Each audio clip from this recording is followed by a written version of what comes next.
G'day campers and drivers, I'm Jay from Jay and Bash and you're watching Camp and Drive Australia. And if you happen to live in Melbourne or somewhere nearby the Lerderderg or Wombat State Forests, make the best of this place. It's well worth it. If you're coming from interstate, put it on your list. You won't be disappointed, and it is so convenient. There are towns around within easy drive. Blackwood's just up the road, maybe 10 k's from here. Another maybe 10 from that up to Trentham. Trentham, during the daylight hours at least, has everything you might need in their local supermarket and that sort of thing. So yeah, it's easy to get supplies. It's a lovely forest. It's nice to have the river going. So yeah, just come in, soak it up and enjoy. Well, good morning. I've slapped all my sunscreen on, which is the first thing I do when I get out of bed while camping in the summertime. Those of you who saw my video at Kendall's Campground when I was solo camping there would know already that I'm not a huge fan of cooking, and I'm even less a fan of camp cooking. So sorry to all you camp cookers out there. So what I tend to do is bring some pre-prepared food with me so I can just heat and eat, or in the case of breakfast, just eat.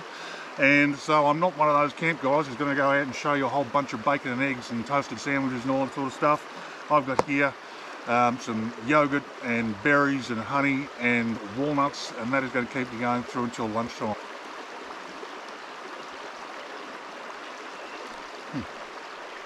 Tastes bloody good.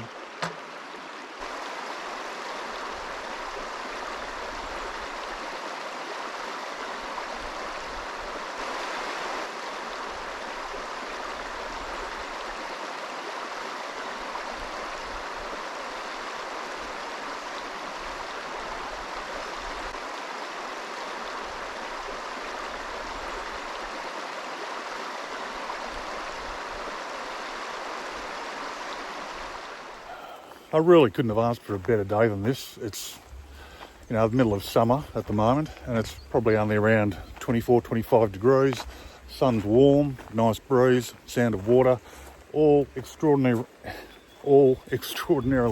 relaxing.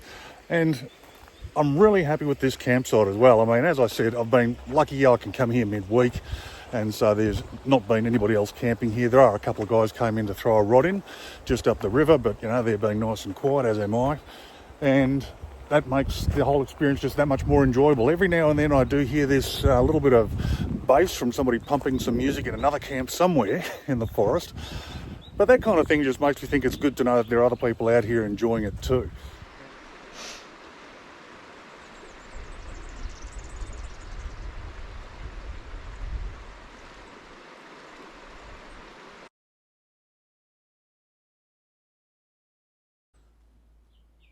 I've got the double swag all set up. I like the double. It gives me plenty of room to move while still fitting all my gear. The CPAP and battery are up the top with my clothes nearby. Being a double swag, it's pretty big and bulky, even when packed down, but I like the extra space. It does have to ride on the roof rack though. As well as the original mattress, I've got a mattress topper in there, so it's pretty comfortable, even for a big fella. And along with that, I've got some extra pillows, so not quite glamping, but still a comfortable ride. That sun's starting to get low in the sky. It's only about 6 here, but as per last night, it'll be behind the ridge by 7. It doesn't get full dark until after 9 still, but yeah, that'll be the end of the daylight warmth. I'm not planning a fire again tonight because I think I'll get another early one. It's been a good camp. I've enjoyed it here. It's pack up tomorrow. I've got to go home.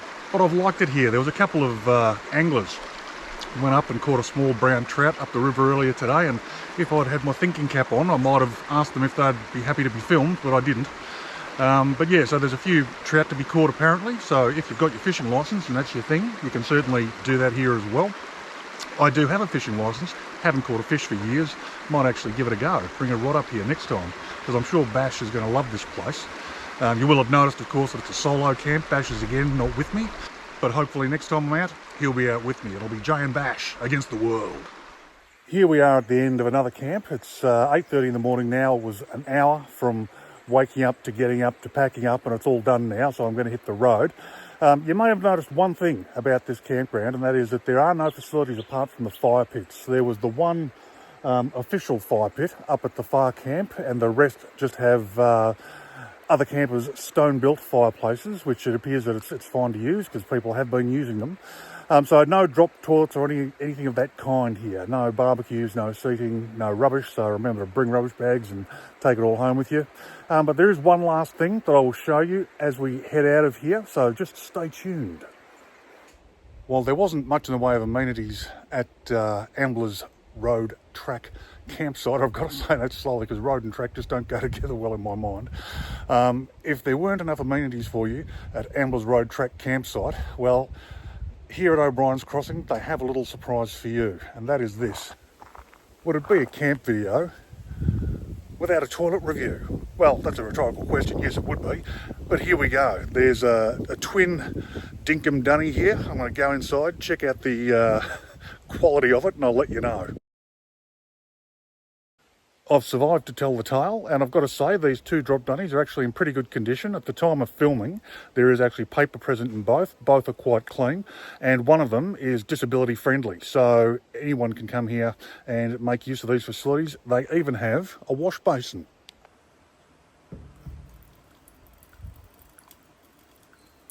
Well, kind of a wash basin. Anyway, the thought was there. If, unlike me, you happen to be the hiking kind, there's quite a number of tracks that you can take here from Amblers Crossing, any number of which will be an enjoyable walk. The Blackwood Walk is the longest, it's 11 kilometres, and it's a wonderful bit of bush up there. So I've walked I've walked part of that path in years gone by, but it's been quite a while, but I imagine it's only become more beautiful since then, given the bush has had the opportunity to regenerate over that time. So yeah, if you're a hiker, if you're just coming up for a day trip, if you just want to camp, you know, everything here to do at Lerderderg, even a little bit of fishing, as I mentioned earlier. This place also has a small rotunda just up the steps here off the road. So I find this quite a pleasant little hideaway. There used to actually be a toilet block up here with flushing toilets, believe it or not, in the middle of, well, not in the middle of nowhere, but close enough to the middle of nowhere. But no, this is a really nice place to sit down and have your sangers and just listen to the river go by. That's it from me for another camping trip. Hope you all enjoyed it.